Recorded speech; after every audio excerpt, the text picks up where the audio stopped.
Thank you, Sana. And maybe we could move on to the next slide. Okay, so absolutely delighted today. As I say, I'm Jillian Melville. Welcome, everyone. So happy to have you here as we have a wonderful presenter today, Javeed Sukhera. I had the opportunity to hear Javeed speak at the Canadian Collaborative Mental Health Care Conference last summer, and I was so inspired, and I think you all will be today as well. I'm super excited to have him here today talking about co-creation in the mirror, navigating the emotional and cognitive labor associated with disruptive change. I'm going to let Javeed give a more detailed introduction in a moment. And I'd just like to, before we begin, start with a land acknowledgement. So McMaster University recognizes and acknowledges that it's located on the traditional territories of the Mississauga and Haudenosaunee nations and within the lands protected by the Dish with One Spoon Wampum Agreement. This agreement wants us to recognize that together we share the land and that we should each take according to our needs. And I think this is a really fitting introduction and setting point for us as we launch into our discussion today. So turning it now over to Javeed to talk about co-creation in the mirror. Good morning, everyone. Can you hear and see me? Yes, I can hear you. I think it's a lot of people on my screen, but I'm sure I can see you in a moment. All right. Yes. So thank you so much for having me. Thank you to everybody who signed up. I'm really flattered and honored by your interest. Thanks in particular to the folks in my organization. I wasn't expecting as many of you today, so I really appreciate your interest. And you'll see, for those of you who've seen me speak, some similarities to previous talks and themes. But what we're really going to be trying to do today is to co-create some space for all of us to bring ourselves, our very human selves, into this virtual space together as we reflect on the hard work that's intrinsically related to making change happen. There are many of us in this room that are here for many reasons. We're going to go through a few slides, but a lot of reflection. I would start by saying this presentation is going to involve some emotional labor.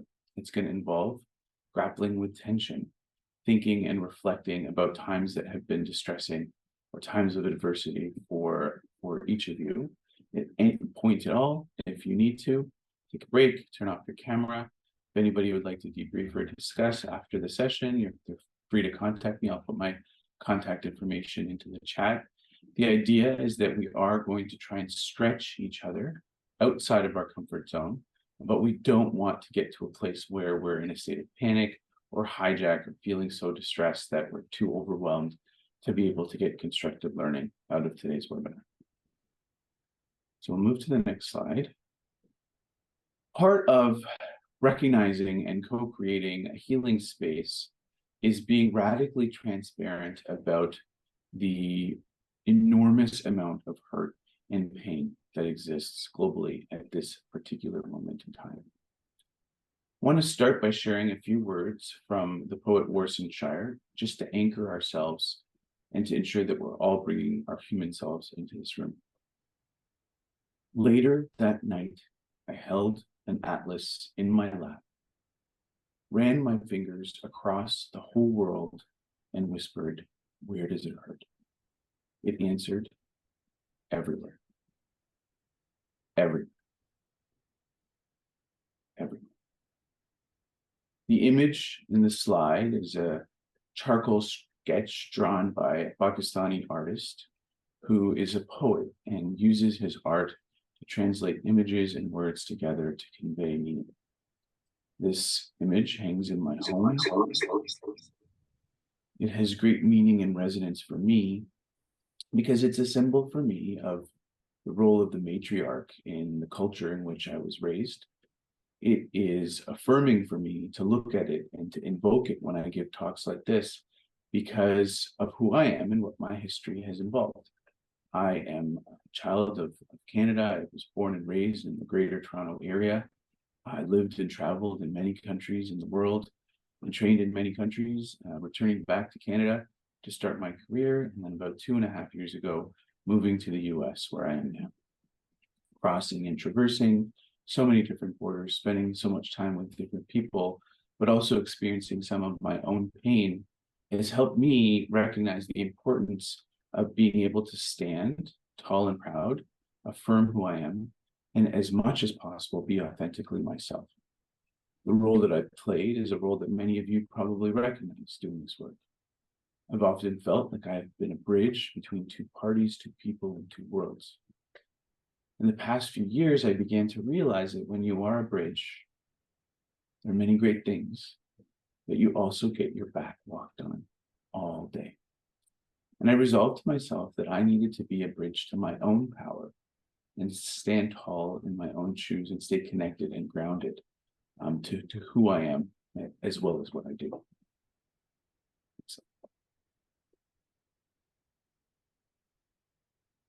So why I'm here is, I've done a lot of this work. I've played a leadership role in various ways and worked with communities in various ways. I now find myself in an organization that's 200 years old that has a history of dignifying and honoring the humanity of those we serve, particularly people with chronic and persistent mental illness. But I also am here because I've always been a change agent. The paths that I followed to be a change agent have been different and varied. But most of the time, it's been the path of being an insider outsider. Elizabeth Meyerson refers to this positionality as something called a tempered radical. And I think this will be something that many of you relate to. A tempered radical is someone who's a positive deviant in a normative organization. So they're an insider to the extent that they are part of organizations. They benefit from the hierarchical structure of those traditional organizations, but they seek to create, ignite, and inspire change. Tempered radicals like me and many of you face a unique challenge because there's a lot of heat that comes from being a change agent in a normative setting. There are many forces, individuals, systems that want to preserve the status quo. Sometimes it's because people benefit from it, and sometimes it's because that's what feels comfortable. So if you're a change agent in that type of organization, you're naturally going to be perceived as invalidating to some. People are going to perceive you as threatening at times. No matter how nice you try to be, there may be ways in which people begin to project their greatest fears. But that's not the only heat that a tempered radical faces. There are many communities outside the walls of our traditional academic, healthcare, and other organizations who don't see what it's like to be inside. And they expect and demand change. For many of us who belong to minoritized communities, that expectation weighs heavy on our shoulders. Trying to integrate voices from the streets to the suites creates a unique challenge where one has to process, carry, and shield themselves from a considerable amount of heat, lest we, or they, or you become burned, overwhelmed, or give up in the process. Oppressive systems are designed to make some people like us work maybe twice, 3 times as hard, while others don't. Part of breaking that cycle is recognizing the disproportionate labor, but also anchoring ourselves in our own power. So I'm going to pause for a few minutes. I'm going to invite everybody to turn off their cameras and to reflect for themselves on why you are here and what you hope to learn in today's webinar. As you reflect, you're welcome to share your reflection in the chat. Don't have to, you can keep it to yourself, but let's take 2 minutes to reflect.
All right, so thank you to those of you that felt safe and comfortable to put their words in the chat. I would encourage folks to continue to reflect and share in the chat, and we'll have a lot of time for discussion as we move forward. But we'll move on to the next slide.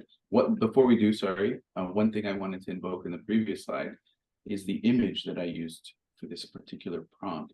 This is the image of a Japanese bowl that's been repaired using the art of kintsugi, which many of you may be familiar with. Kintsugi involves using gold lacquer to accentuate the repair of an item by highlighting and beautifying cracks that exist in that item. So just ask folks. In London, and he ended up moving from here to go be in what's the name of the place?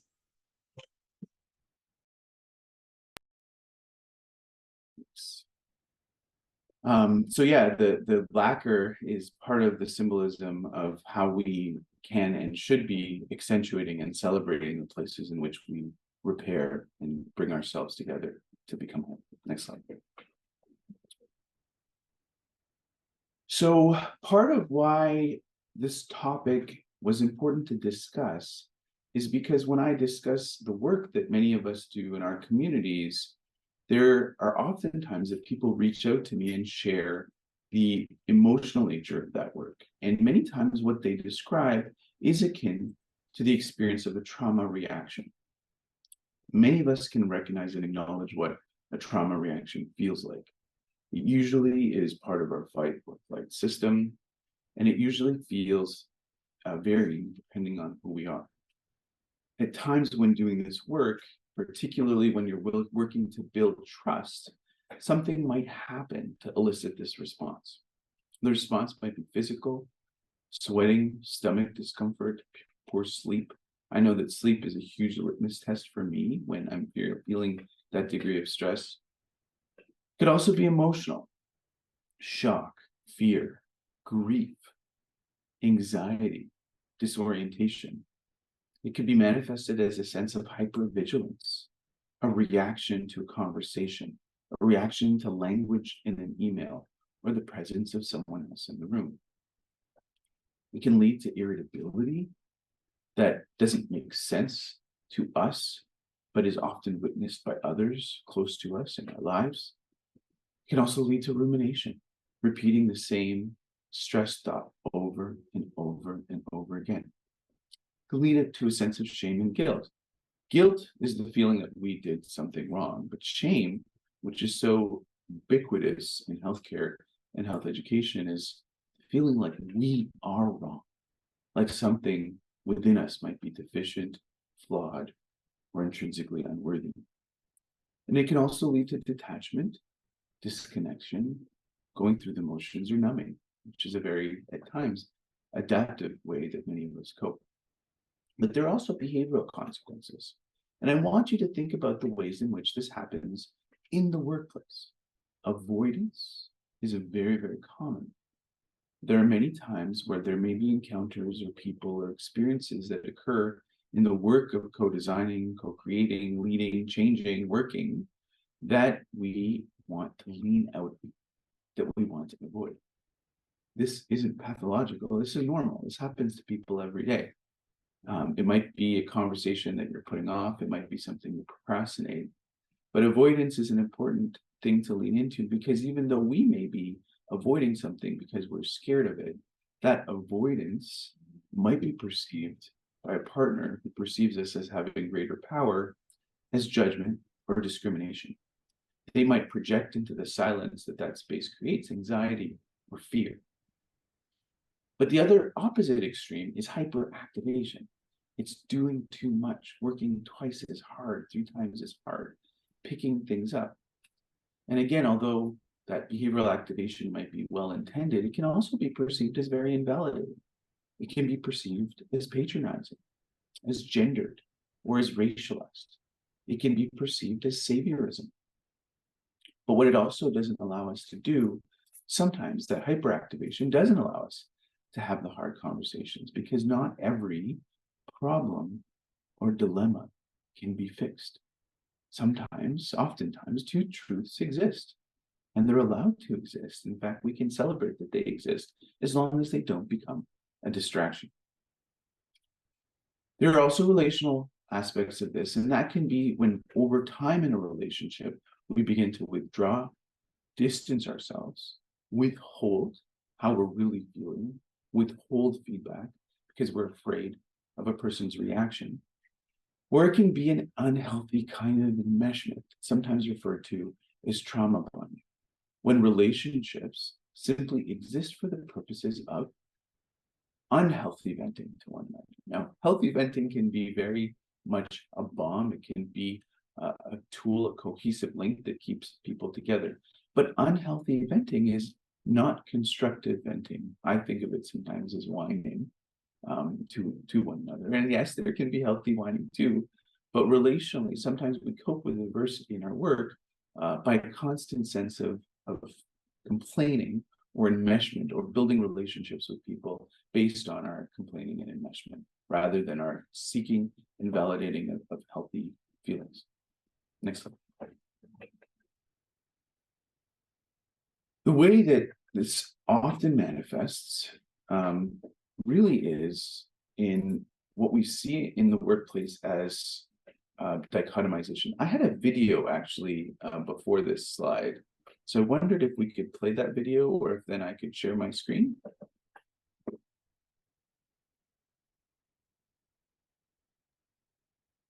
I don't know if I. Why don't you give me a chance to switch over and share my screen, and then we can try it. It just helps anchor us with a small vignette. Okay, I'll go ahead and give you sharing privileges. Let's see.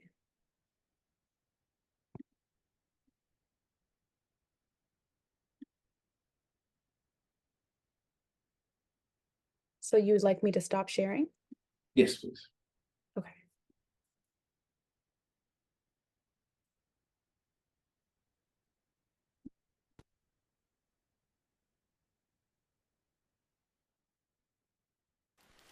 Can everybody hear the sound?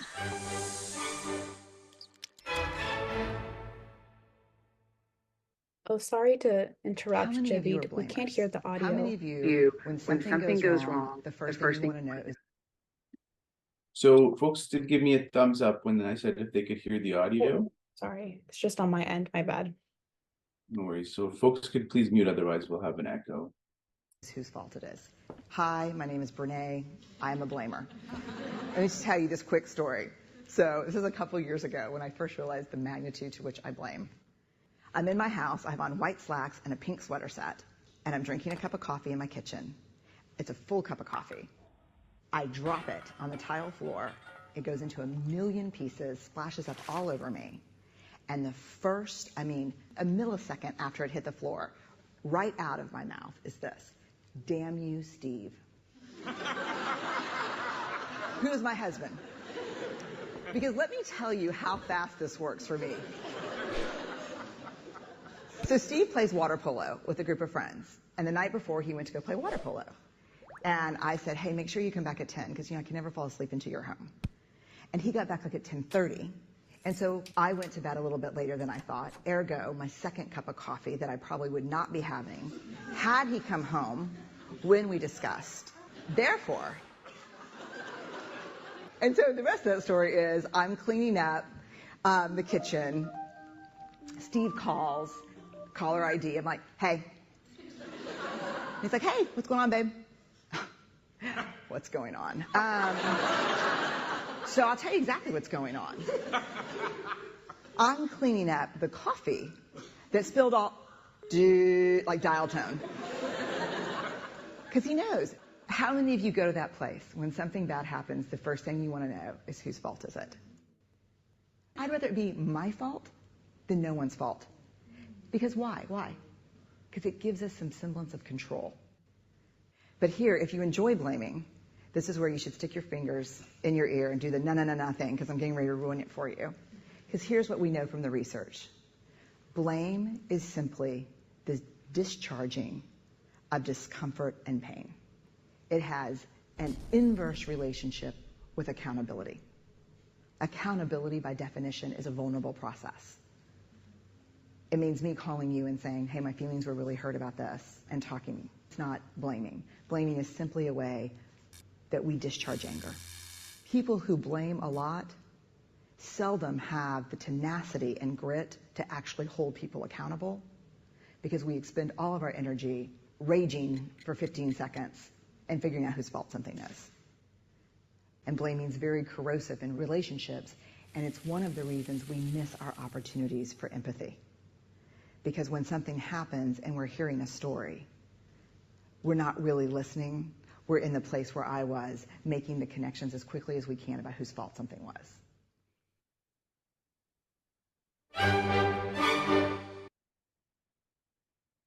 So that's often how this work manifests itself. And what I love about Dr. Brown's video, I use it a lot, is that it essentially illustrates how common this is, right? How easy that path of least resistance can be.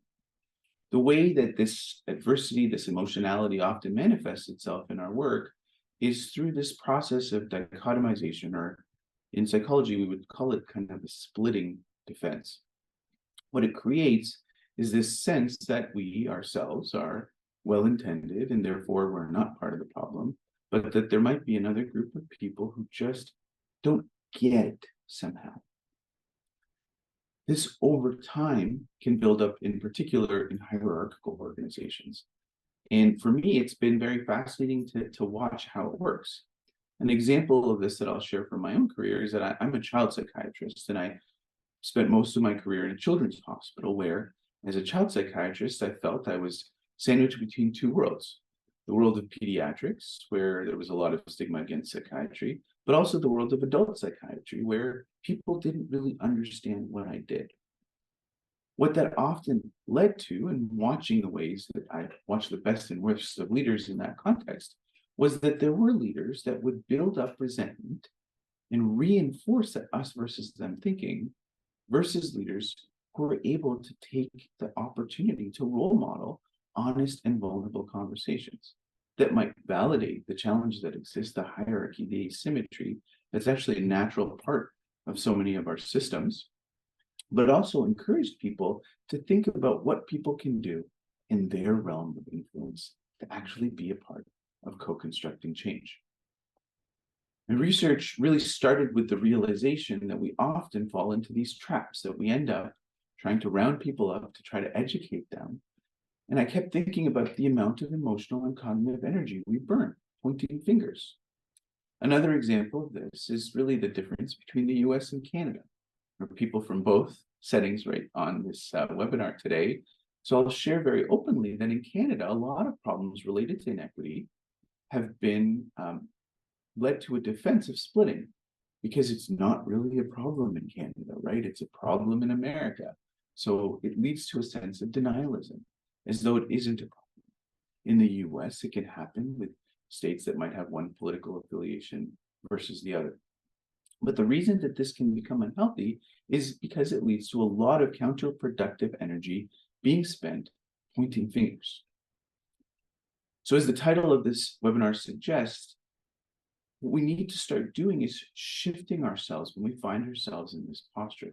When we find ourselves reacting to the stress or distress of the work we do, to the frustration, to the powerlessness or helplessness we feel, when we find ourselves reacting by pointing fingers, we need to flip and hold the mirror up to ourselves and our systems instead. Why that's important is because one of the things that's very common in the US and Canada is toxic perfectionism. This idea that we can keep doing more and more and more, that productivity is somehow the holy grail of worth. And that when we experience any situation that's complex or challenging, that we just need to add more and more and more and more to that cup until it's overfilling perennially or perpetually.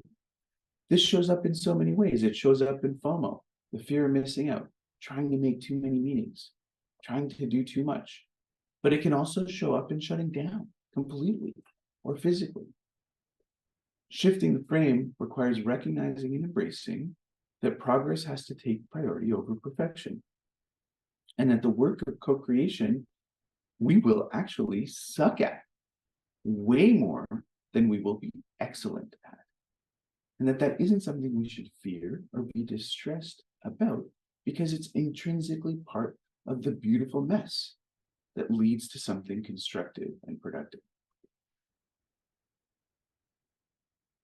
Scholar Resmaa Menakem describes different types of pain from racial trauma in a way that really resonates with me. He says that clean pain is the pain that mends and can build your capacity for growth. Dirty pain is the pain of avoidance, blame, and denial.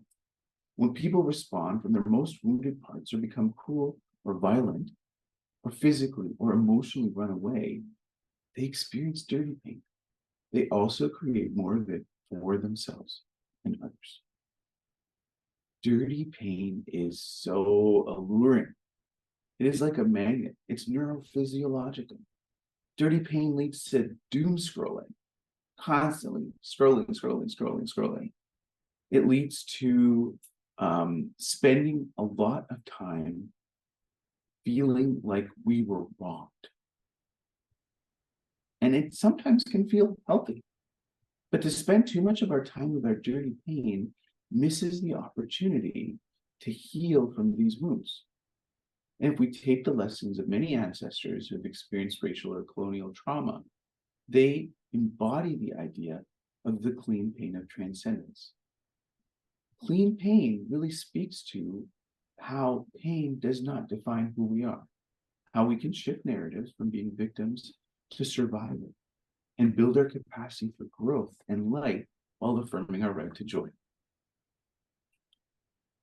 We've written a lot and talked a lot about the concept of inclusive leadership. To be an inclusive leader, to be an effective co-creator, you have to spend time with clean pain, to spend time with constructive tensions. We wrote in a paper during the pandemic, 3 of those tensions are really key. The first is the tension between trying to fix problems versus creating space to name and process heavy feelings. The second is the tension between zooming in and zooming out, seeing a tension-filled situation in its discrete parts versus zooming out and understanding the various contexts that might shape what we're seeing in that moment. And the third is the constructive tension between ourselves and others.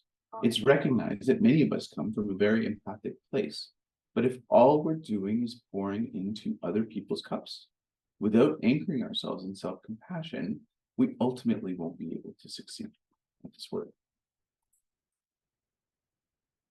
More recently, through my role with the Mental Health Commission of Canada, we did a very in-depth study where we looked at health organizations that were seeking ways to dismantle structural forms of stigma being discrimination against the people or problems that might be mental health or substance use challenges.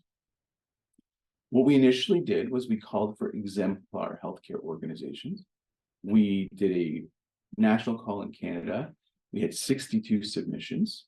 And then out of those 62, we selected 6 exemplars, organizations that did it really well, that embraced disruptive change and sustained that change over time through outcomes. What we did then was we did an in-depth case study with those 6 exemplars, visiting them, spending time with them, interviewing them, and analyzing them using a realist synthesis approach. The theory of change that we learned and that we published highlights some of those ingredients that make this work successful.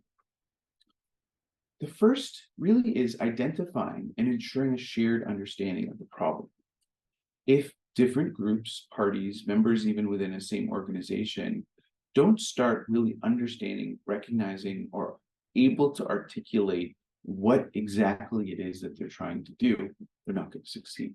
But it goes further than that. It's not just a shared understanding of the problem, it's a shared vision for the desired change. What does that change actually look like? The next piece is to take values and align them, recognizing that different organizations are going to be vastly disparate in their structures and their missions and their objectives. Take, for example, the work we're doing in our organization, partnering with the disability rights community. Many of these individuals have been harmed by psychiatry. They've been harmed by traditional mental health organizations. But to work together, we do need to align our values and make sure that there's a shared commitment to those values and an explicit articulation of them. The fourth ingredient is structural, and it's ensuring shared governance and payment structures. This was very, very important, particularly when working with community service sector or Indigenous organizations, where there's been a lot of structural inequity. Sometimes, for example, we might have grants that fund our work. We might have remuneration or honoraria. That doesn't mean that sometimes our structures are challenged, but it's important to be transparent about who's getting paid for what. If 10 people are sitting in the room and some of them are actually putting in kind time that's a loss to them or their organization, that needs to be acknowledged. And wherever possible, there needs to be transparent recognition of the way that any of these projects or groups are governed, the decisions are made, and how people are compensated for their contribution. Out of those contexts, those contextual determinants are the mechanisms of change. And the three clear mechanisms of change are building and sustaining trust, redistributing power relationships, which also involves reconciling when those relationships can't be redistributed or when there are power asymmetries that are irremediable, and measuring and monitoring outcomes. Organizations that were successful were able to build capacity and support for disruptive change. They knew that the work that they were going to do was inherently disruptive. And they weren't just seeking support internally for change, they were seeking and preparing for change that would be disruptive. Therefore, it might take longer, it might be messier, it might lead to reactions and resistance, which is number two. Successful co-creation really required anticipating and managing resistance. Resistance can be good faith, again, when people are feeling invalidated, and it's important to recognize and honor that, but resistance can also be toxic. It's very important to anticipate and manage toxic forms of resistance with this type of change. The third was proactively seeking feedback, creating and building and normalizing mechanisms for difficult feedback that was both anonymized and transparent, synchronous and asynchronous. Without cultivating opportunities for feedback and then demonstrating and responding to constructive feedback, the work wasn't successful. Now, note that I said constructive feedback. Proactively seeking feedback also involves cultivating feedback literacy in teams. It involves coaching around what a constructive comment might be regarding what things can be done versus feedback that often can feel destructive or feedback that is a manifestation of more unhealthy forms of resistance. And the last but not least was that successful organizations were able to embed change into existing structures. They changed things by changing policy, by changing payment, by creating systems or dismantling systems that lasted long after that project ended. Their sustainability was important because so many of these projects were funded by grants.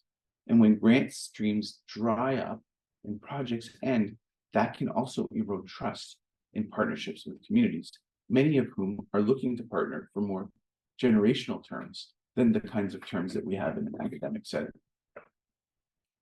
A big part of building and sustaining trust is how we have our conversations.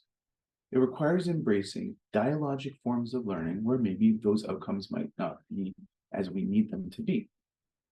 In addition to embracing constructive tension, they require being restorative, recognizing and focusing on healing and growth, the bending and the breaking that happens in this work. Building community and fostering relational cohesion is a key part of that. And that requires recognizing that when harm occurs, we can't pretend and shouldn't pretend that it's not happening, because that actually perpetuates the harm. When harm occurs, it can create wounds that must be attended to. Like I said, it's dialogue focused. Dialogue honors emotions and experience. It's intersubjective. And it involves sharing authority while discussions themselves are more cognitive, objective, technical, and hierarchical. When pain occurs in this work, dialogue is very important, but dialogue can and should be complemented with discussion. There still needs to be operational meetings where things get done. One doesn't negate the other. Of course, they need to be trauma-informed, but they also need to be non-coercive. For this work to be healthy, fulfilling, restorative, and authentic, it needs to be through informed consent. And it needs to attend to cultural, historical, structured, gendered, and colonial factors, including the ways in which we express emotion, the ways in which we communicate, and the ways in which we cope with different forms of pain.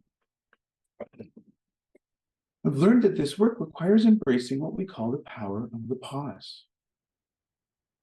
To take the opportunity to take a deep breath and pause, to pay attention to what's happening, acknowledge our reactions, but to really try and actively practice empathy to understand other possible reactions, interpretations, judgments, or inferences about the situation that might feel vastly discordant from our own.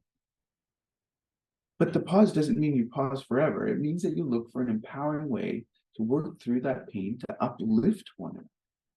Because dignity is not a pie. We can dignify ourselves and dignify one another by searching for constructive and empowering solutions that don't fall into a coercive cycle where there's a power struggle that goes back and forth.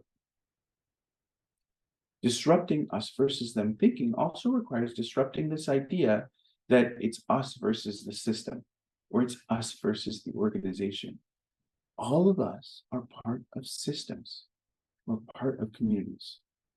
We're part of organizations or groups. And for various reasons, some of us can choose to stay or leave, or there might be factors that influence that. But we need to practice disrupting that dichotomization by recognizing that the awareness, motivation, and action we take exists at both individual and organizational levels. Through this work and engaging with people with lived experience, we built and co-designed a framework that actually helps guide and anchor some of this work for me. This framework was co-designed to help address stigma and bias in clinical learning environments, but its ingredients will resonate, and we'll spend some time diving into them into the case. The first is trust, the second is power, and the third is humanity. Sharing trust requires intention, requires humility and deference to others' expertise, but it also requires honesty, radical honesty, especially in systems where we tend not to do so. Building trust, as I said earlier, requires cultivating feedback. And it's really about recognizing what builds or erodes trust while actively fostering trust through dialogue.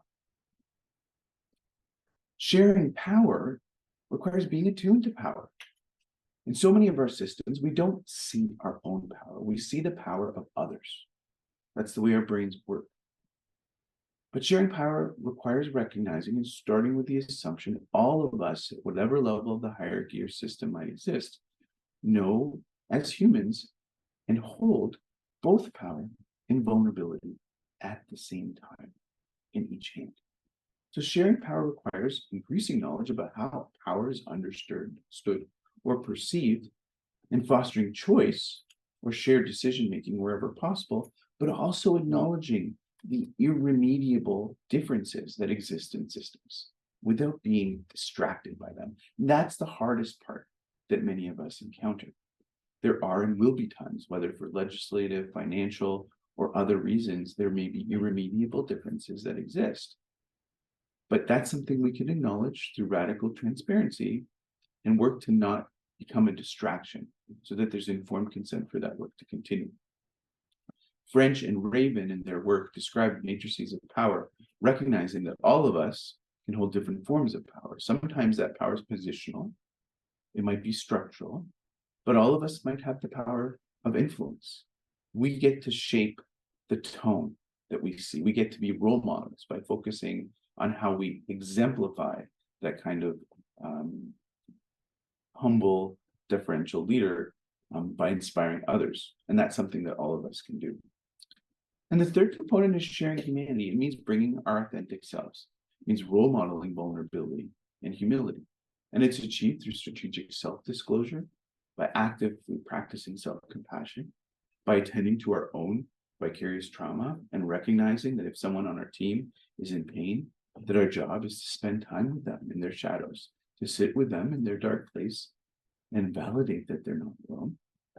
But sharing humanity also requires being attuned to differences in self-expression.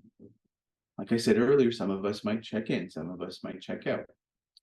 There might be someone who's experienced trauma who says, I need to draw a boundary. And we need to recognize that that boundary might feel invalidating to us, or it might not be what we do, or it might be a problem for us.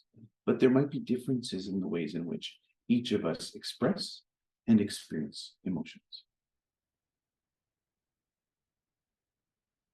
The QR code that I've shared goes to a list of a lot of the articles and resources that I would refer to and that help inform some of this work. The Shared Humanity framework is available at sharedhumanity.ca. And if you click the Health Professional tab, it actually has a few modules that one can work through on their own time. Ultimately, the work and the sort of code that I use is that what we try to do in this work is to enhance agency and choice, to role model vulnerability, and to co-design interventions and evaluation. With that, I'm going to stop for a few minutes of questions, and then we'll transition into small groups so that we have a chance to talk through some of the actual problems that we experience in this work, because that's really where webinars like this come to light. So are there any quick questions about what I've presented so far before we jump into the case?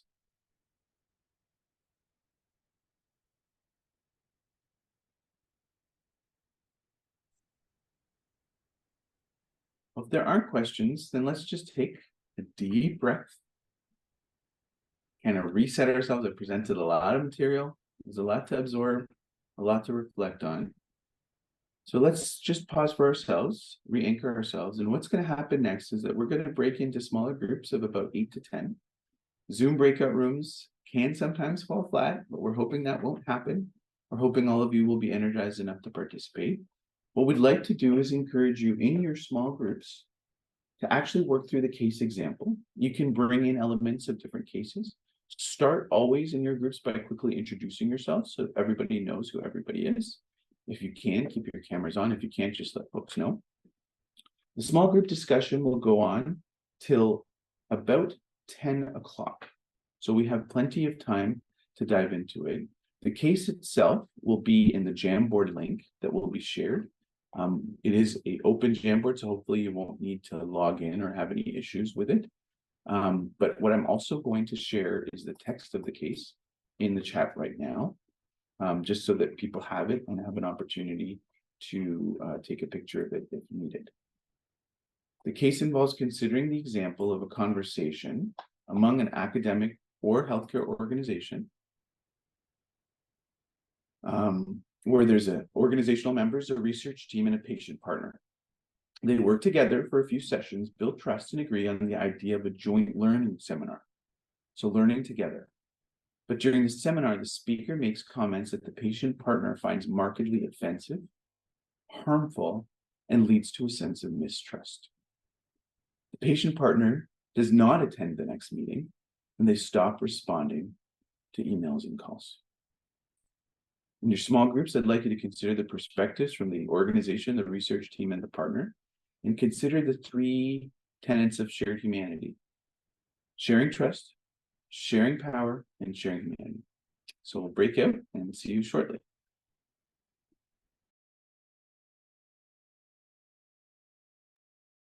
And I'll just mention that in some of the rooms, we will have a member of our team available to facilitate, but actually we invite anybody, and some rooms won't have an assigned facilitator. So if you're willing to take that role on for your group, that would be fantastic, just to make sure we get through the example and draw everyone in.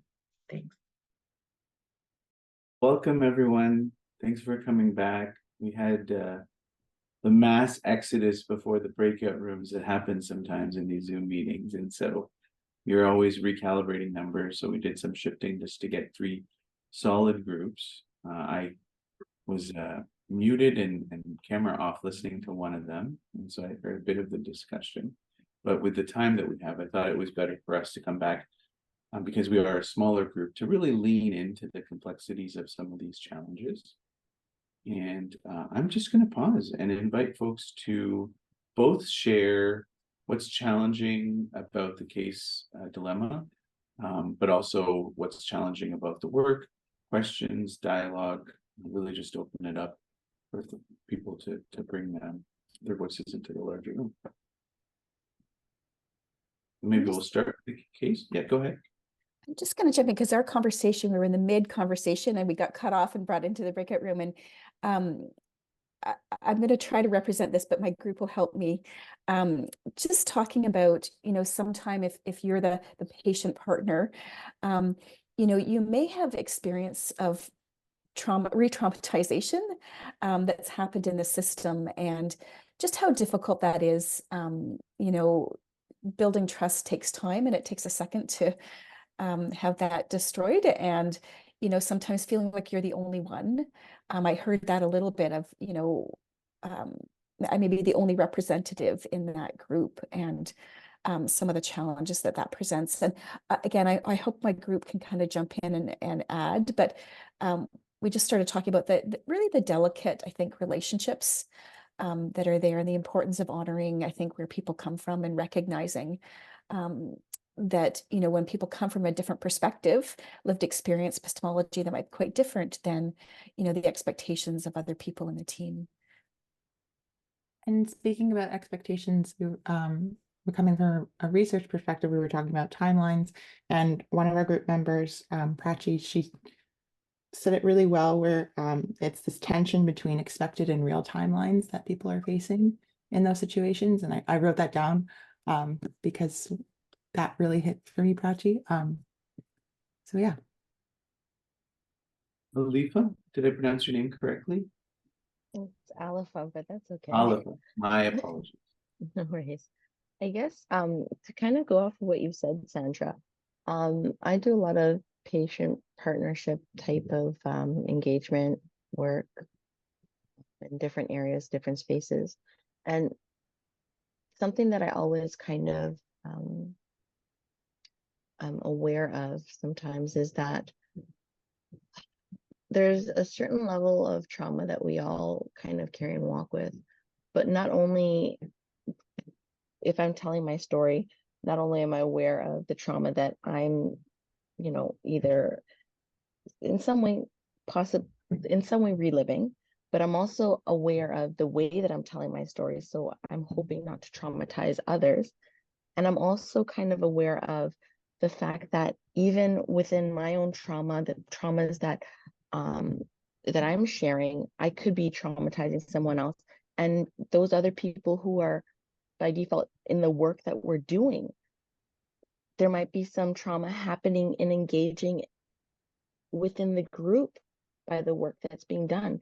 And I don't have an answer for this, but this has always been a thought on my mind in terms of how are we meaningfully managing trauma upon trauma in a way that and especially when sometimes I'm in settings that they're higher levels of trauma, how are we doing it in a way that really speaks to building of that trust and knowing that that we're trying to move forward with the accountability and dare I say it, that just and maybe that love for humanity within there. Thank you for all three of those comments. I think in hearing what I've heard you say, but plus what I heard in the group, the case is a moment, right? It's a cross section. And in that cross section, there's that intrinsic desire to repair, reach out, right? One of the things to remember is sometimes that repair can happen. And that's okay. That is okay. It hurts. It sucks. But we have to calibrate these projects to recognize that sometimes that can happen. Sometimes there's a break that's needed. And so when that concept of timelines comes in, what that means is that if there was an established, agreed upon deadline, which is a reality for many of us, that we either try to be flexible if that's possible, which usually it is, right? We try to be as flexible as possible. Sometimes it's not. There might be a logistical reason, a fiduciary reason, a legal reason why it's not. And then it's about recalibrating, coming together as a group and co-designing the next steps together as a group to try to figure out what the right thing is to do. Really, the point that you just made about trauma informed as a buzzword, I think it's a huge buzzword, and it's being applied and appropriated in very problematic ways. In one sense, people think, well, this is about safety. Safety is important to be trauma informed, but actually being trauma informed is being attuned to safety and recognizing that there are no safe spaces. That one member of the group might feel safe, but that doesn't mean everybody does. And that the work that we sometimes do needs to be brave in that we give informed consent to tiptoe outside of that comfort zone. The other problem with the trauma-informed appropriation that's happening is people begin to think of the zero sum, like my safety and your safety competes. And some of my colleagues who are on can relate to this when we look at violence in hospital settings where staff think, well, you're talking about patient safety without recognizing that all the evidence out there highlights that patients are the safest when staff are the safest and vice versa. There's a mutuality and interconnectedness. Melissa, I see your hand. Yes, and I apologize, I can't be on video. I do share an office and clients sometimes come in and out. So I work in residential at the IOL. We just went through, or are still going through, a case similar to what we're talking about right now. So a client lives upstairs at our program, which is a 6-month deadline. Our beds are grant funded by Capital Region, so that program, it is a pretty strict 6 months. So this client has been very unhappy, filed grievances, has verbally abused staff, has been quite a bit to deal with for the past 6 months. His deadline actually is next week, and he does not want to leave, so he is not speaking to his clinical team.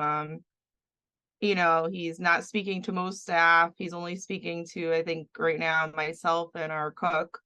Our clinician even called over. He's being medically treated right now to ask me anything yesterday, and he didn't speak to her and said conversation is over.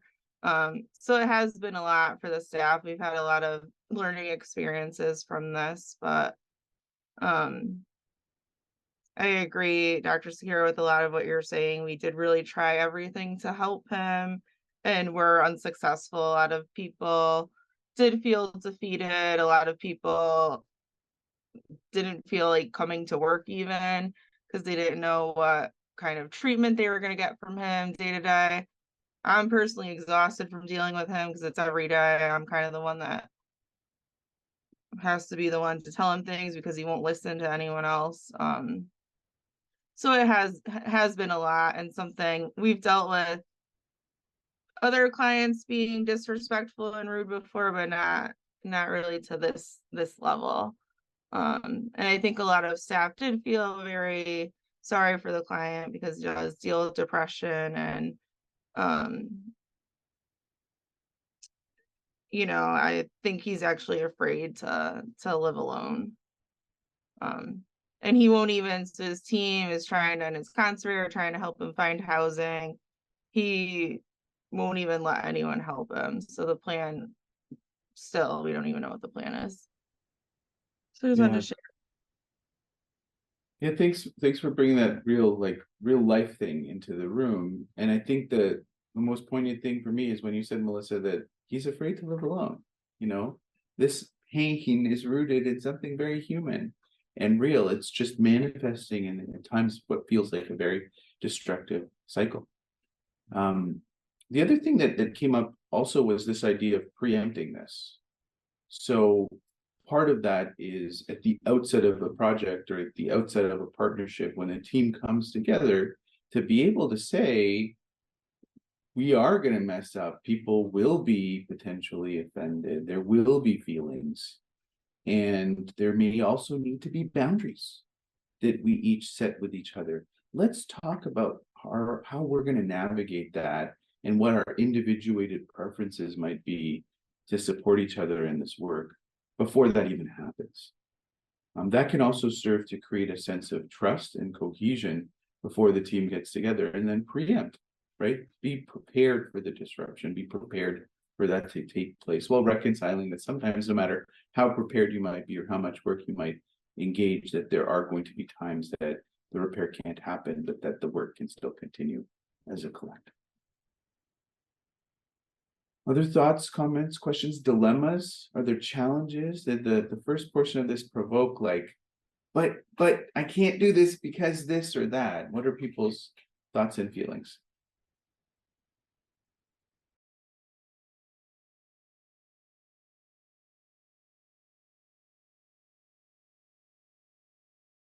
Go ahead, Zishan. I think one thing that we discuss about, sometime we focus too much on repairing, like with whatever the efforts we are trying to do, focus too much on repairing. And if the other person is not being heard or not being, the issue that the trauma that happened is not being repaired, we, as a person who's trying to help, may feel ineffective or may feel hopeless. So I think what we discuss is focusing more on keep trying efforts, meet where the other person is. Sorry, my kids are home. It is snow day here. So making sure that even if the other person is ready to be heard, ready to be listened, and if not, just keep that door open. Don't just keep trying to repair right there and then. Thank you. Thanks. You will never ever need to apologize for your kids. Anyone should never ever apologize. But the point you made is very important. And what I wanted to lean into was that tension between fixing and feeling that I invoked earlier. So the reason that that's a tension is because many of us, there's a sense of confidence and self-efficacy that comes from like an interventional mindset, right? And that's why repair feels much more comfortable, because it feels like it's something that leads to something that might be an outcome, or even that the process of the repair feels like I did it, I checked it, I feel better. So sometimes, and for some people, just based on their personality structure, their like lived experience, the idea of pausing and sitting with the feeling is really hard to do. And there's a diversity with that. So an example would be, I generally, I'm okay with that. I'm fine with ambivalence. But I've worked with people on teams where they might feel like they were raised in a family system where people didn't do that. And so there's a lot of discomfort to be able to just sit. A lot of times this comes up when people are grieving, right? How hard it is to just say, I'm so sorry. And just sit with that. So it's vacillating between the two and not letting the scales tip too far to the other. If, for example, it's a fear-based form of pain, to just be able to sit with that and say, let's just be able to sit with how we're feeling with this right now. Let's validate that none of our feelings are pain and validate each other. But we really need to pay attention and be attuned and not pretend that that doesn't exist or jump right into fix mode. I see Jen, your hand, go ahead. Hey, I was just going to say it's also helpful to take time and invest time into building a relationship before, because then if something does take place where harm is created, you're not calling someone you don't know, being like, hey, can you just bare your soul and your trauma for me? I know you don't know me and we have timelines to get to. But if you're intentionally doing teamwork, then put time into building that team before you expect people to be able to work cohesively together. So the relationship first, I think, is my point. Yeah, I saw connection before correction. I love that. I love that. And then GB mentioned that creating a safe, trusting space and collaborative work relies on multi-directional learning among all members versus bringing people up to speed. It's gone a great and long way in addressing power, ongoing power, and addressing power is not easy, but makes all the difference. Julia. Thanks. Some of my team has, jumped in with feedback already, which is fantastic. But one of the points that Oksana made, and I think it's important to bring in as well, is that, it takes a lot of courage to come from grounded experience and share. And when this kind of break happens, the person from the grounded experience who may be the one offended isn't sure, should they be taking the first step to try to repair or not? And I think just recognizing both perspectives in this situation is really, really important, because that person is probably aware that there's time and institutional constraints and other things that are getting and how do we know when to move forward and take action and when not to. But I think just honoring that amount of courage to be present in these situations from that perspective too. Yeah, thanks for that. I think that highlights for me this sort of dichotomization we often fall into of experience and expertise. There are many times that there are members of healthcare research teams that are very intimidated by the confidence with which people might be able to share their lived experience. Because folks working in the system might have their own vulnerability that they've compartmentalized or packaged away. But then for someone who might be coming from a community setting or something that falls in a different part of a hierarchical system, the idea that the person with maybe more structural power or more economic power is intimidated by them is so difficult to reconcile. I'm kind of chuckling because my diet partners in this call today, and we joke at times with each other about this idea that, you know, despite our best intentions, sometimes people can be intimidating. But getting that feedback is really invalidating when you're trying to do your best to co-create space. Jillian, did you have your hand still raised to add? I think Jillian might be frozen. So see if other people have thoughts or questions. Mason? So I have a question related to the scenario because in terms of my work, this will probably be the most likely scenario that would come up because I'm a research center. We do a lot of public seminars with care partners. And I'm just kind of wondering, so in terms, we've talked a lot about building trust with the person with lived experience with the research team and being comfortable with our core team presenting. But I'm wondering if it's worthwhile if we have a guest speaker, even if it's a one-time off, having them meet with the person with the lived experience and us beforehand, so that way they get to know, or if it's insulting or a power imbalance, if we have the person with the lived experience kind of preview the seminar in a way to give them an opportunity to maybe flag something that might have been potentially harmful in the future and start that dialogue, or at least open up the communication to potentially not have a situation like this happen, or is that like too, I don't want to say messy, but inappropriate? I'm just curious.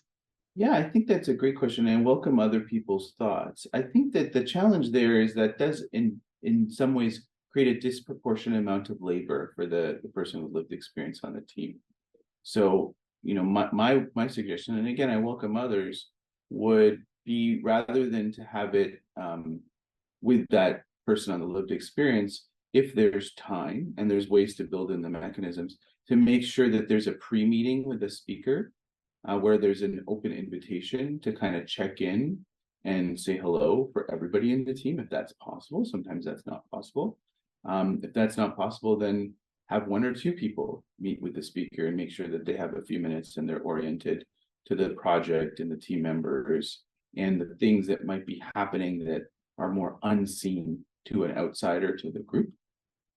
The other thing is when picking and choosing speakers, sometimes it helps to have a value statement. So for example, for our Grand Round series, we had a moment where a very well-intended speaker made comments that were perceived as offensive and problematic, and we had a healthy feedback conversation. But what we did was we created an inclusive language agreement where we give all speakers guidelines and resources of how to use inclusive language, and say that by choosing to speak with us, they consent that they'll put their full due diligence into person-centered language.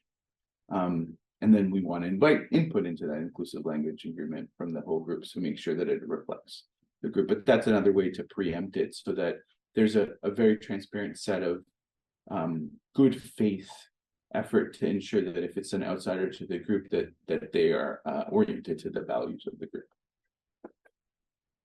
But there's never, ever going to be any way to not be offended. And if we're in positions where we are already primed to be offended and afraid of people being offended or feelings being hurt, the work will not be rich. I think we all need to be able to embrace the beautiful mess that hurt feelings can create, and not just preempt or pretend like they're not going to happen, but to just treat them with the space and grace that we would in any human setting.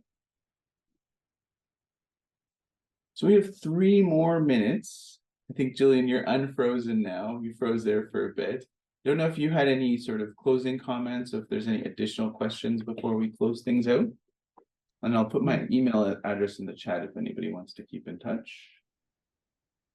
Yes, sorry, I got kicked out of Zoom for a while there, but I'm back. So I missed some of that rich conversation, unfortunately. But yeah, I really just want to thank everyone for coming today. And thank you, Javeed, for, I think, just an amazing talk. And really the small groups, the group I was in was fantastic. Everyone participated in, I think, such a deeply reflective way. And you set the stage for us to do that, Javeed. So I really appreciate that.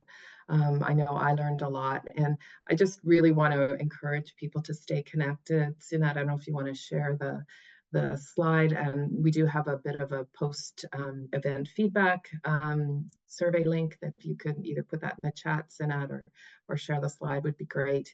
But yeah, there's we don't have an upcoming event scheduled right now. We have a few in the works, but please stay tuned, and happy to have you join our newsletter.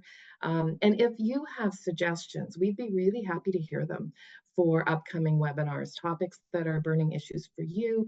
Please just put them in the chat or email us. Mulvale@mcmaster.ca would do it. But honestly, I think just seeing Angelica's message, it was a wonderful session, and we all made that happen together. And thank you, Javeed. So I just put the links to the place to sign up for our newsletter in the chat, as well as the feedback form. So thank you so much, everybody, for all of your feedback or your insights and contributions to the discussion. And Javeed, this was an amazing talk. So thank you for coming out and preparing. Okay, excellent. Have a wonderful day, everyone. Thank you. Have a good day. Bye. Please stay in touch.